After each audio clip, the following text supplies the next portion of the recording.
வணக்கம், என் பேர் ரத்தி. நான் நந்தம்பாக்கம் சென்னையிலேருந்து பேசுகிறோம். ஆக்சுவலாக என்னென்னா, லாஸ்ட் இயர் எனக்கு வந்து பீரியட்ஸ் ப்ராப்ளம் இருக்கும்போது ஃபைப்ராய்டு இருக்குது, யூட்ரஸில் ஃபைப்ராய்டு இருக்குதுன்னு சொல்லிட்டு மேஜர் சர்ஜரி பண்ணுற ஸ்டேஜுக்கு வந்துட்டேன் நான். இப்போது சிவியர் பெயின், பிளட் லாஸ், அப்புறம் என்னோடய ஹிமோக்ளோபின் லெவல் வந்து 4க்கு ரீச் ஆனதுனால ரொம்ப சீரியஸ் கண்டிஷனில் இருக்கும்போது யூட்ரஸ் ரிமூவ் பண்ணுற ஒரு ஸ்டேஜுக்கு வந்துட்டோம். அப்போ என்னென்னா, ஓவர் மெடிசினாலே என்னன்னு தெரியல, எங்களுக்கு வந்து பைல்ஸ் ப்ராப்ளம் ஃபேஸ் பண்ணிட்டு இருந்தேன். அந்த பைல்ஸ் அப்போது மேஜர் சர்ஜரி ஒரு பெயின் ப்ளஸ் இந்த பைல்ஸ் ஒரு பக்கம் ரொம்ப பெயினுங்க. அப்போது உட்கார முடியாது, ஏஞ்சிக்க முடியாது, ரொம்ப கஷ்டமான ஒரு சூழ்நிலை.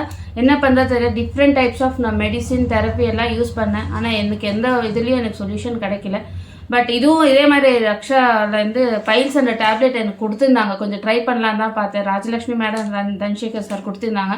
இது கூட எனக்கு பெரிய ஹோப் கொடுக்குமான்னு நினச்சி தான் ஸ்டார்ட் பண்ணேன். பட் என்ன மிராக்கிள்னா, என்ன மெடிசின் எடுத்தாலும் பார்க்காத டிஃப்ரென்ஸ் நான் இந்த வித்தின் அ வீக், சொல்லப்போனால் ஒரு 10 daysக்குள்ளே எனக்கு கம்ப்ளீட்டாக க்யூர் பண்ணிவிட்டு, அண்ட் இதோட ப்ராடக்டோட இது வந்து எனக்கே நம்ப முடியல. எனக்கு சர்ஜரி பண்ண அந்த பெயினோட அந்த மார்க்கு கூட எனக்கு எடுத்திருக்கு. அது வந்து நான் உண்மையாக சொல்ல, ஏன்னா நான் இது ஃபேஸ் பார்த்துருக்குறேன். இது இல்லாமல் என்னோடய டயட்ஸ்க்கு சம்டைம்ஸ் எதனா காரமாக சாப்பிட்டேன்னா கூட இப்போ நடுவில் ஒரு 2 வாட்டி எதனா ஒரு 1 day எனக்கு அந்த மாதிரி ஃபீல் பண்ணிச்சு, ஒரு மாதிரி ப்ராப்ளம் இருக்குன்னும் போது நான் ரெகுலராக யூஸ் பண்ணேன். எனக்கு இது ஒரு ரொம்ப நல்லா யூஸ்ஃபுல்லான ப்ராடக்ட் இந்த பைல்ஸ்ன்றது. Thanks to Raksha, thanks to Rajalakshmi madam and Dhansekar sir.